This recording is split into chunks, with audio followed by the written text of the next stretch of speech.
Sinalanta naman ng flash flood ang Davao del Sur at Davao City nitong weekend.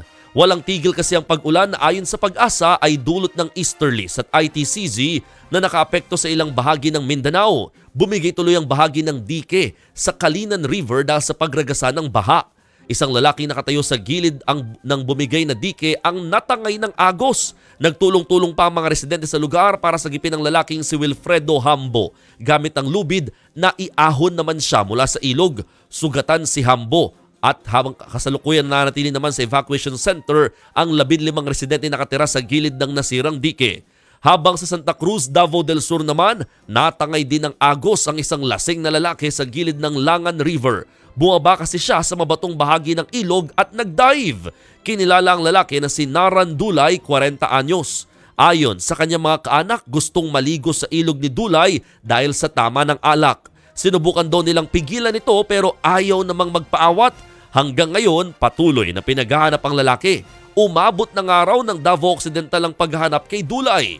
Halos tangay naman ng tubig ang isang resort dahil sa malakas na agos mula sa bundok sa Barangay Coronon sa bayan din ng Santa Cruz.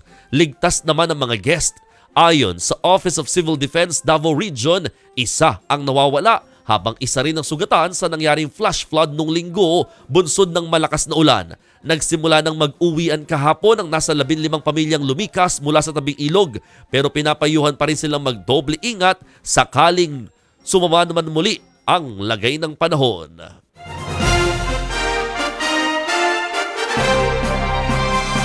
Sa puntong ito, sa oras na 4:36 ng umaga, alamin naman natin ang magiging lagay po ng panahon mula mismo kay Pag-asa Weather Specialist Obet Badrina. Sir Obet, magandang umaga po. Magandang umaga, Sir Mon. Magandang umaga sa lahat ng mga taga-subaybay natin. Sa ngayon, wala pa rin tayong minomonitor na bagyo sa loob at labas ng Philippine Area of Responsibility. At yung ITCZ, gaya rin po na nabanggit ko kanina, ay patuloy na magdadala ng mga pag-ulan sa may Zamboanga Peninsula at sa may Palawan. Samantala, dito sa Kamaynilaan at sa nalabing bahagi ng ating bansa, patuloy na makararanas ng mga isolated o pulupulong pag-ulan, pagkilat pagkulog. Ito ay dulot naman ng mga localized thunderstorms. So hindi ito in-expect na matatagal na mga pag-ulan. Although minsan, pwedeng magkaroon ng mga katamtaman hanggang sa kung minsan malalakas na ulan. Medyo mahina pa rin kasi yung hanging habagat sa ngayon. Wala pang nagpapalakas dito. Kaya asahan pa rin natin mga thunderstorms na magdadala ng pag-ulan sa ating bansa. Wala rin tayong nakataas sa gale warning. Kaya sa mga kababayan natin na maglalakbay sa araw na ito sa ating mga karagatan, ay ligtas namang pumalaot ang mga sasakyang pandagat, malilit na mga bangka. In terms sa alon, hindi natin expect na magiging malakas yung mga pag-alon. Sir Mon, ito po yung magiging lagay ng panahon natin. Opo, nako, maraming salamat, sir. Naasahan pa rin pala talaga mga pag-ulan, no? Pero sir, tama, no? Nasa 2 typhoon pa rin po ang inaasahan at posibleng pumasok sa bansa by the month of July. Tama ho ba? Opo, although ano ko lang, sir, na tropical cyclone siya kasi yung typhoon isang kategorya ng bagyo yun. So, pwedeng from tropical depression up to super typhoon. Yun yung range po nung mga pwedeng pumasok o mabuo na bagyo sa loob ng Philippine Area of Responsibility. At hindi naman sa pagmamalabis, ito po yung mga malalakas po, no, na klase.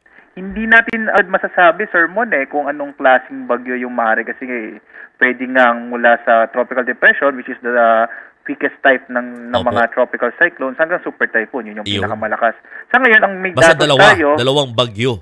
2 o 3, sir. 2 o 3. Oo. Tapos, ang kaya nating sabihin, yung lugar kung saan maaring tumama ito, normally sa Northern Luzon, pwedeng sa may area din ng Bicol, or nagre-record papuntang Japan. At ito rin yung panahon natin kapag July ay napapadalas yung mga enhanced southwest monsoon. Kasi yung mga bagyo natin, kapag ito ay nasa may northeastern part ng ating PAR, ito yung area nung sa may northeastern part ng Luzon. Yun yung time na napapalakas na yung hanging habagat. So ito yung mga panahon natin na minsan 7 araw na tuloy-tuloy ng mga pag-ulan. So pwede yun na nangyari na rin yun in the past. Nako, kahit by the month of July pa lamang may mga ganoon na palang pwedeng mga senaryo na maaari pong mangyari. Ito po ay sinasabi ng Pag-asa para paghandaan po natin mga kapatid at huwag tayong magpakakampante sa mga bigla-bigla mga pag-ulan na ganyan. Sir Obet, maraming salamat po sa inyong weather update at magandang umaga, sir.